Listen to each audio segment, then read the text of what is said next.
set of economic policies. I am confident to believe that our deliberations reset 3 days and the decisions that will be taken by the Congress Working Committee and the days and weeks ahead will make a significant contribution to the nationwide debate on economic policies that will best serve the interests of the country and its people. I request you to kindly focus on the opening statement. Of course, we will take any other question, but kindly focus on the opening statement. मुझे जाना था यहाँ पे, मैं नहीं जा पाया, तो मैं ऐसे जोड़ जुगाड़ करके अपना काम चला रहा हूँ। प्रेजेंस भी बने रहे और वो सब चलता रहे, तो उसको लाइव करना था।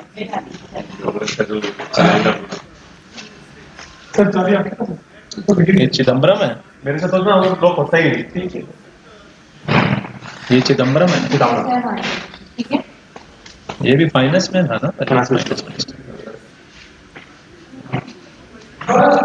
आ गया पानी की बोतल ले आना।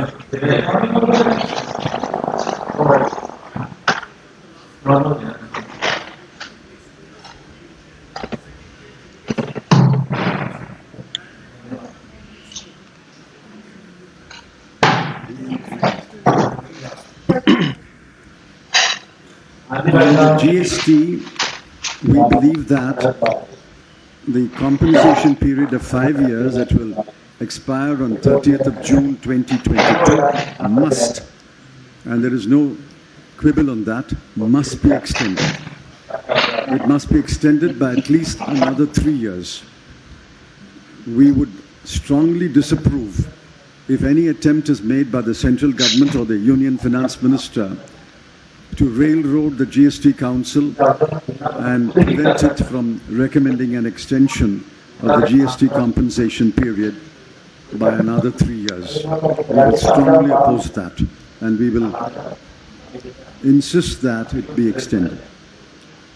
On the wheat export, I presume that it is because the central government has failed to procure enough wheat.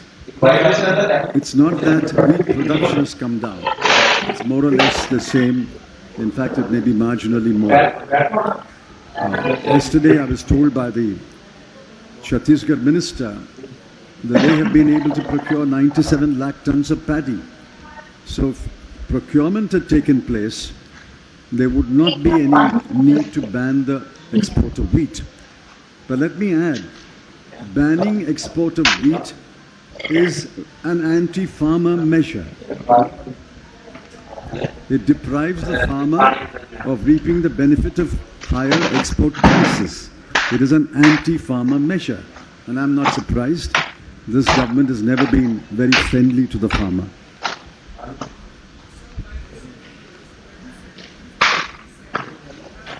The central government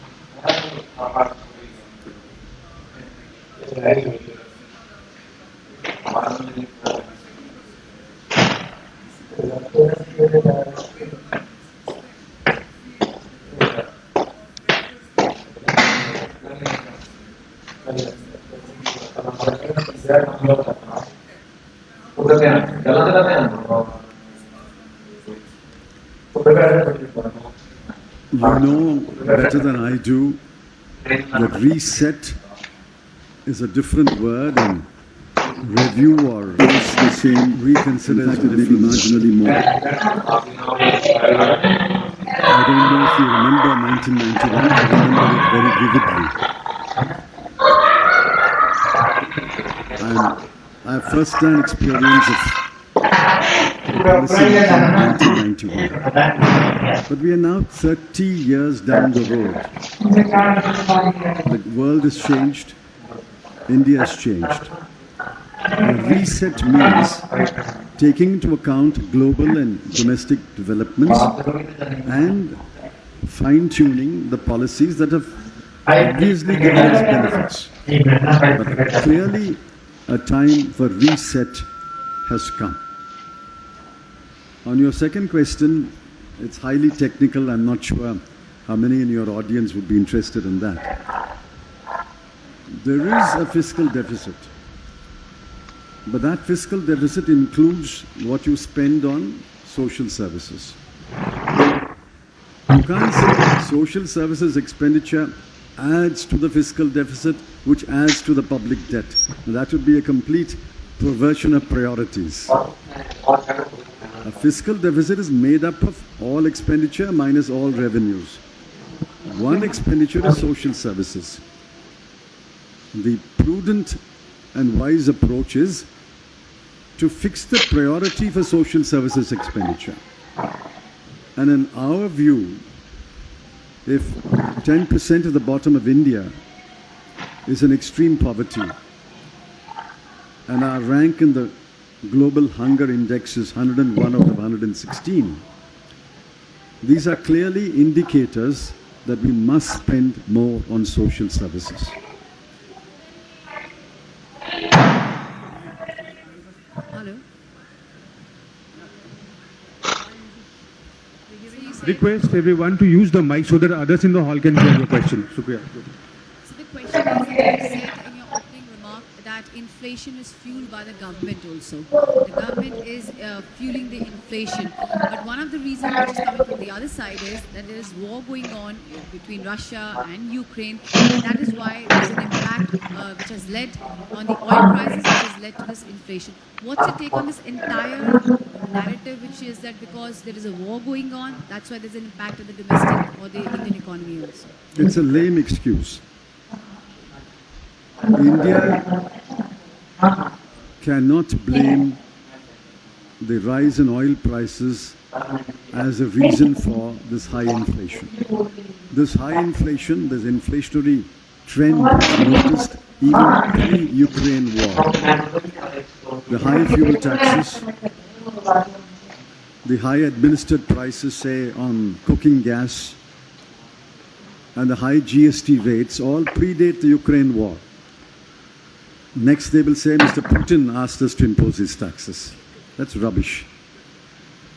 The Ukraine war has added to our problems, but you should have taken preemptive action.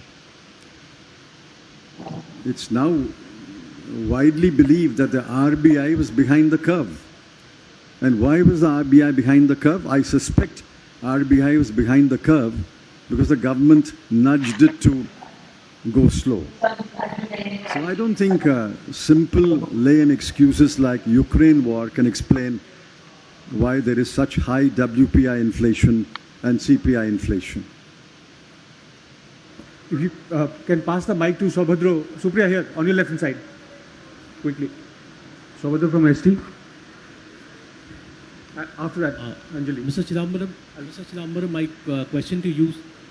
Sir, you mentioned about the recalibration of economic policies, and you also mentioned that from 1991 we've gone a long way. Sir, would you like to tell us one or two examples of what you think that, specific policy interventions or amendments of the policy which are required now?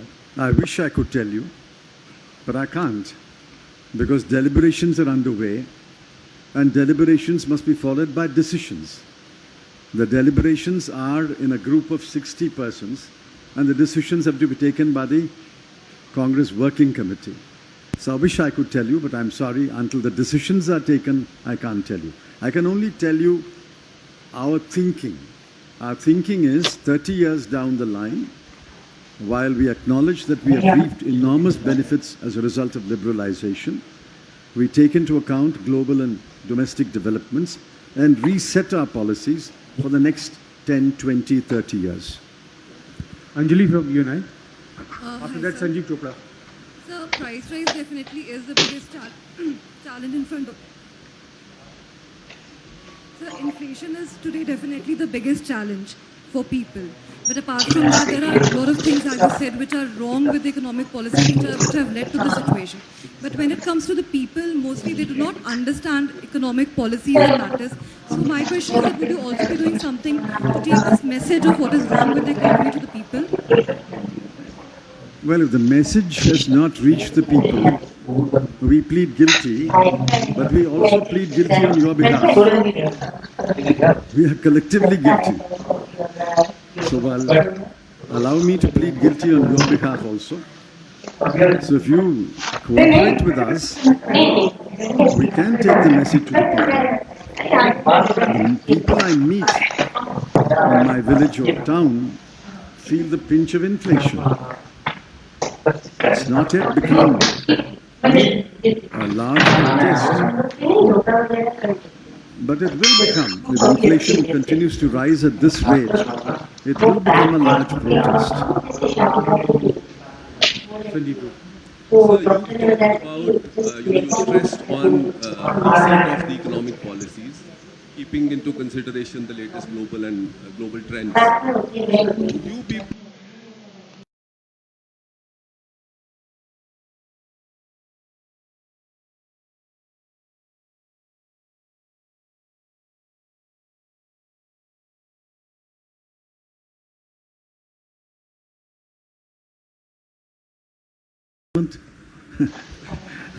If you are, you're an optimist.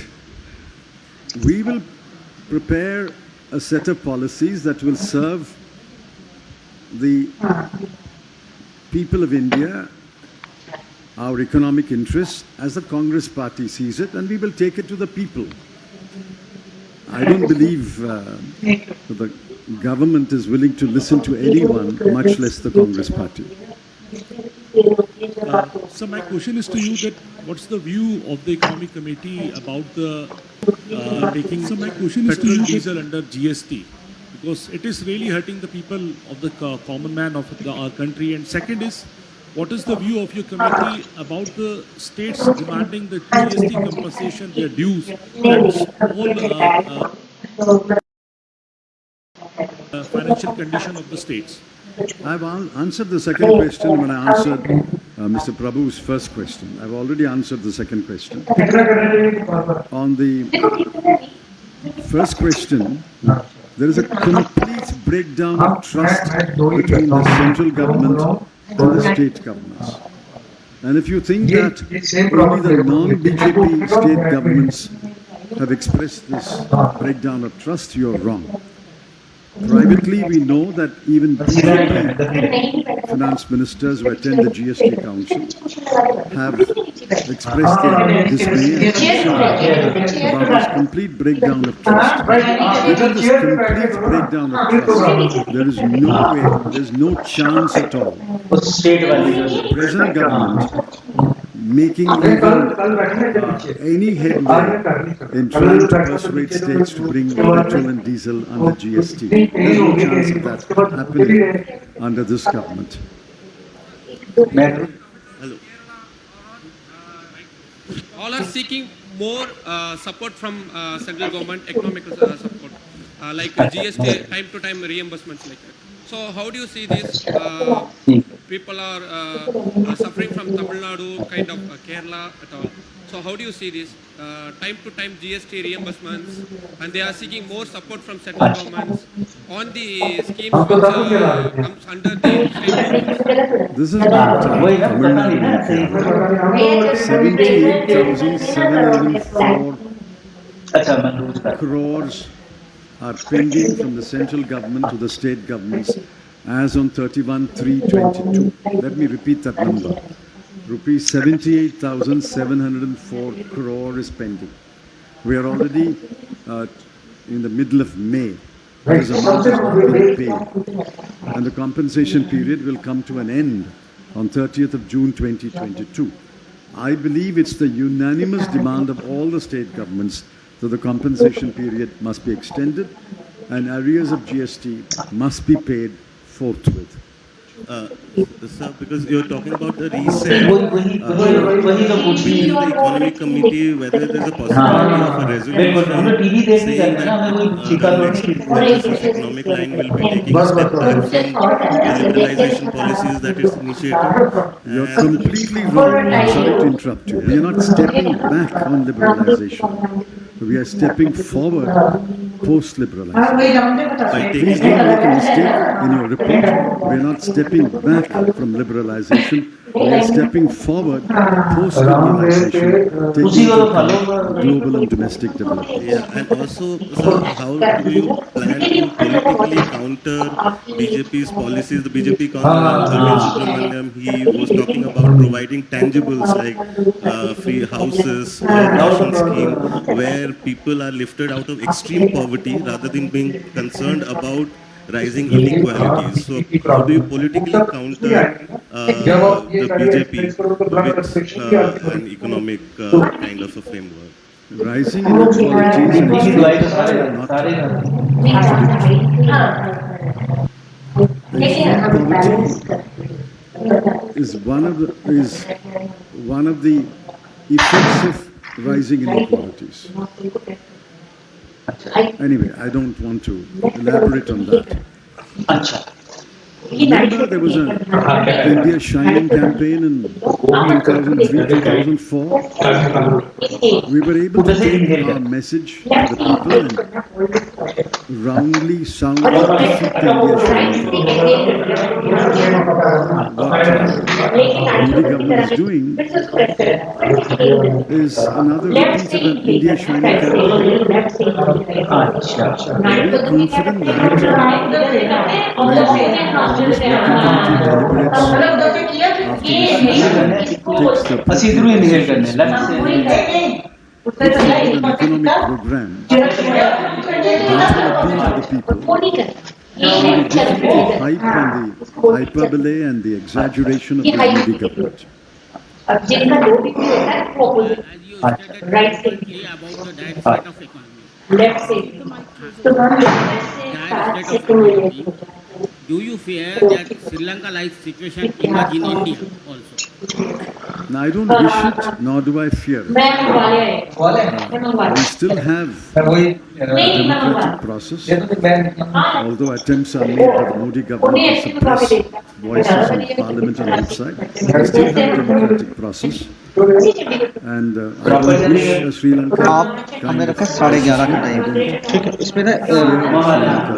crisis. But the democratic opposition must be allowed to speak and protest.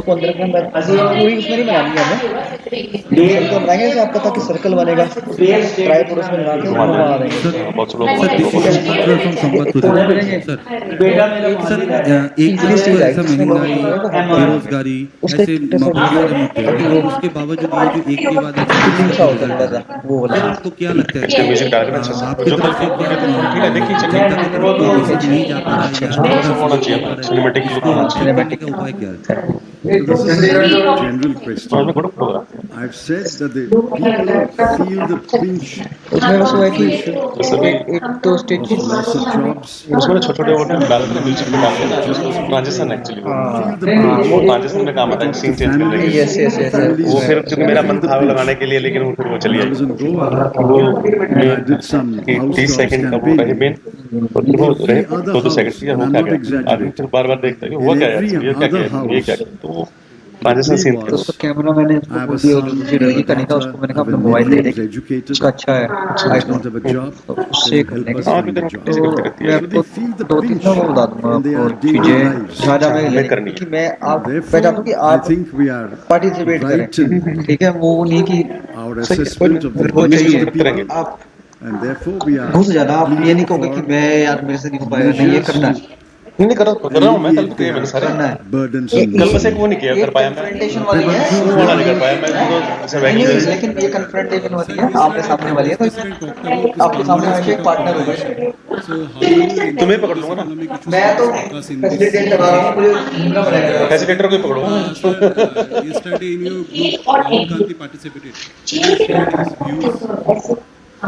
No, Mr. Rahul Gandhi was present. He didn't participate in our discussions. The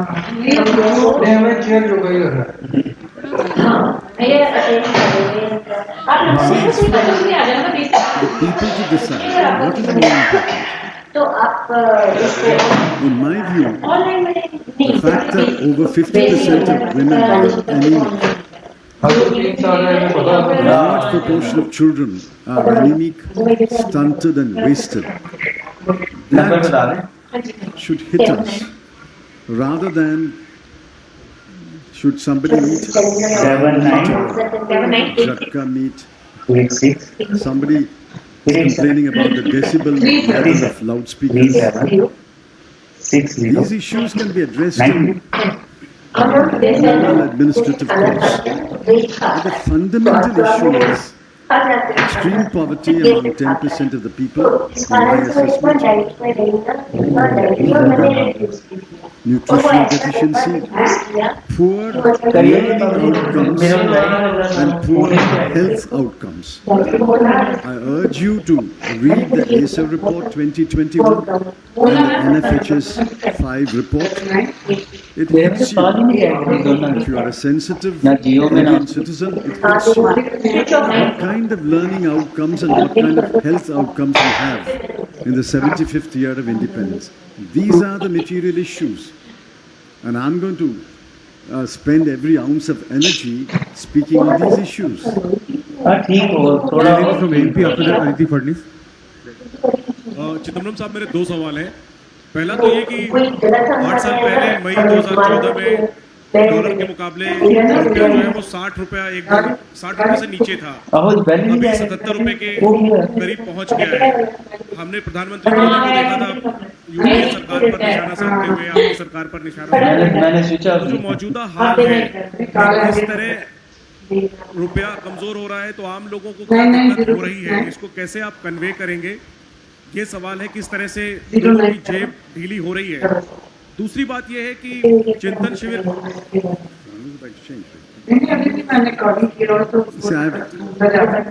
I remember candidate Modi said that if we are elected to power, we'll bring the rupee dollar rate to 40 rupees. And the late Miss Sushma Swaraj also said that in several meetings. It was, of course, completely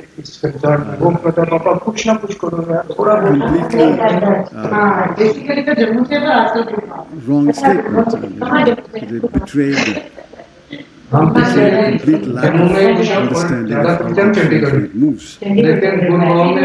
While we understand that the exchange rate will move according to the market, what is happening now is because of your inability to take the necessary measures. It is inflation and the threat of higher interest rates